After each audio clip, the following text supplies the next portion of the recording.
Good morning students. आज मैं आप लोगों को बीकॉम सेम 3 का जो टैक्सेशन है उसमें चैप्टर नंबर 6 जो है इनकम फ्रॉम हाउस प्रॉपर्टी, मकान मिल्कत में आवक, उसमें मैं आज आपको सम नंबर 30 करवाने वाली हूँ।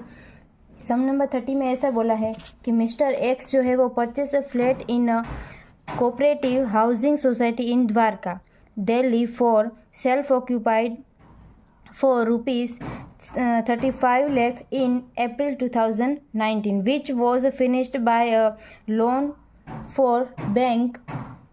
यहाँ पे बैंक में से लोन लिए bank of India ₹20 lakh as the 11%, ठीक है, 11% interest.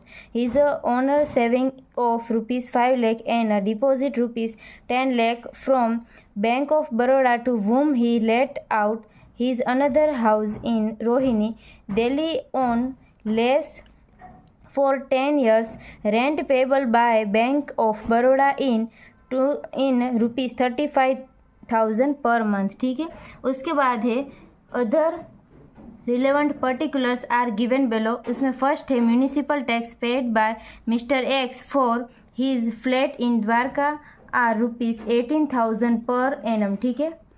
For his house in Rohini are ₹12,000 per annum. Second number का है principal loan outstanding as on April 1st 2022 his ₹18,15,000। उसके बाद थर्ड नंबर का है he pays ₹8,000 toward insurance of both the house, complete his taxable income from house property for the assessment year 2023-24, ठीक है।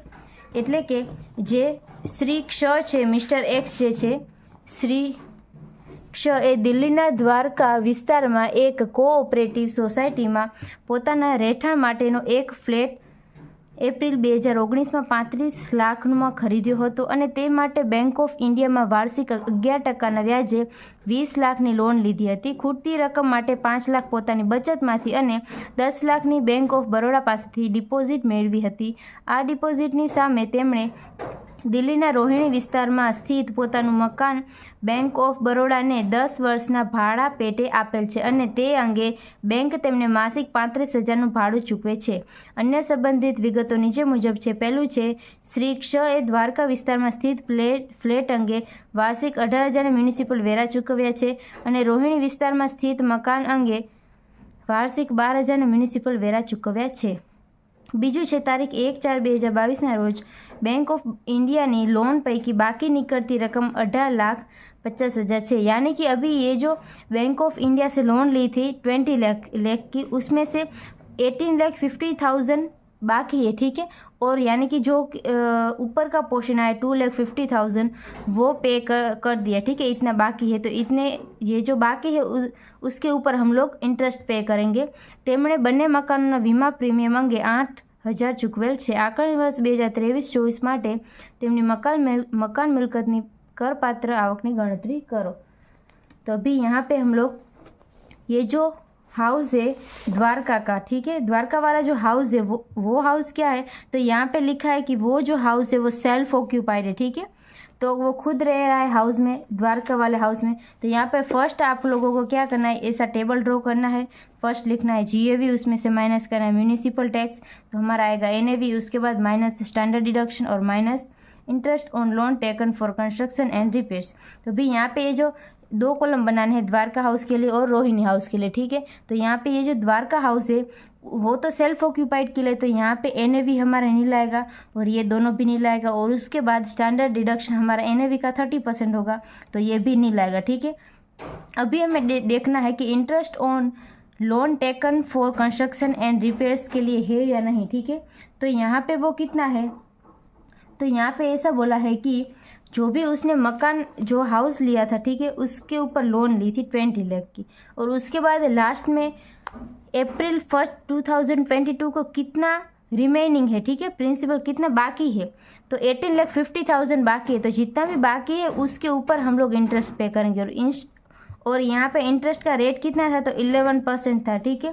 तो यहाँ पे हम लोग करेंगे कि ये जो भी है 18 इंटू हम लोग यहाँ पे 11 करेंगे, तो हमारा आंसर आएगा 203,500, ठीक है। तो ये है हमारा इंटरेस्ट है, ठीक है। लोन के ऊपर जो इंटरेस्ट है वो है। तो यहाँ पे हम लोग लिखेंगे, यहाँ पे ये जो आंसर आया 2,03,500, ठीक है। अभी यहाँ पे ये जो interest on loan taken for construction and repairs है, उसमें मैंने आपको बताया था कि जब भी ये लोन जो है उसके ऊपर इंटरेस्ट हम लोग पे करते हैं, मगर उसके ऊपर हमें कट ऑफ कितना मिलता है, सिर्फ और सिर्फ 2 लाख पर मिलता है, ठीक है।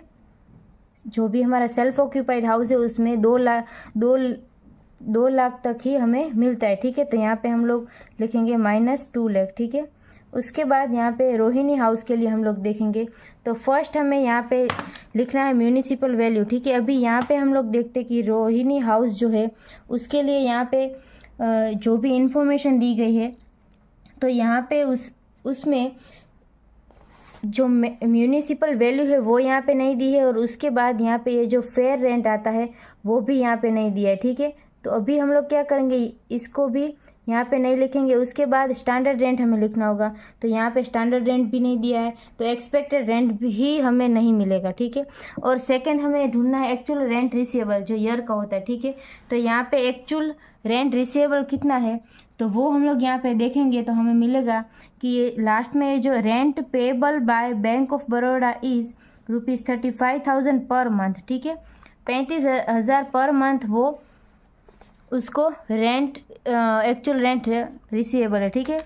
तो इनटू हम लोग 12 करेंगे तो हमारा आंसर आएगा 4,20,000, ठीक है, 4,20,000। तो वो हम लोग यहाँ पे लिखेंगे 4,20,000, ठीक है। अभी यहाँ पे लॉस ड्यू टू अनरियलाइज भी नहीं दिया है और लॉस ड्यू टू वैकेंसी भी नहीं दिया है, तो सीधा एक्चुअल रेंट रिसीवेबल हम लोग लिखेंगे 4,20,000।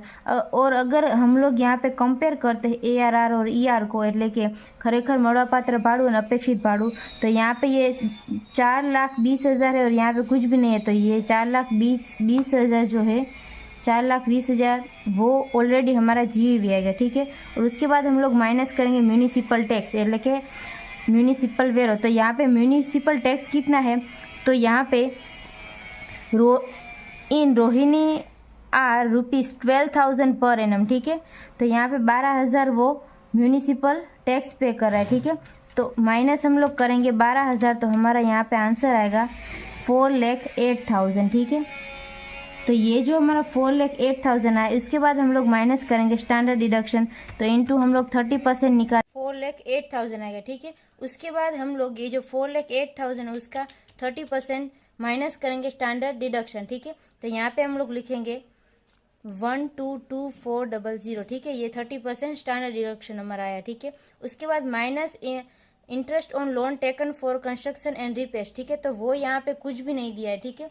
ये जो सम है 30 नंबर का, उसमें ये जो रोहिणी हाउस है उसके बारे में कुछ भी नहीं दिया है इंटरेस्ट ऑन लोन, ठीक है। तो यहाँ पे नील कर देंगे, और उसके बाद यहाँ पे हमारा आंसर क्या आएगा, 4,08,000 में से माइनस हम लोग करेंगे 1,22,400, तो हमारा यहाँ पे आंसर आएगा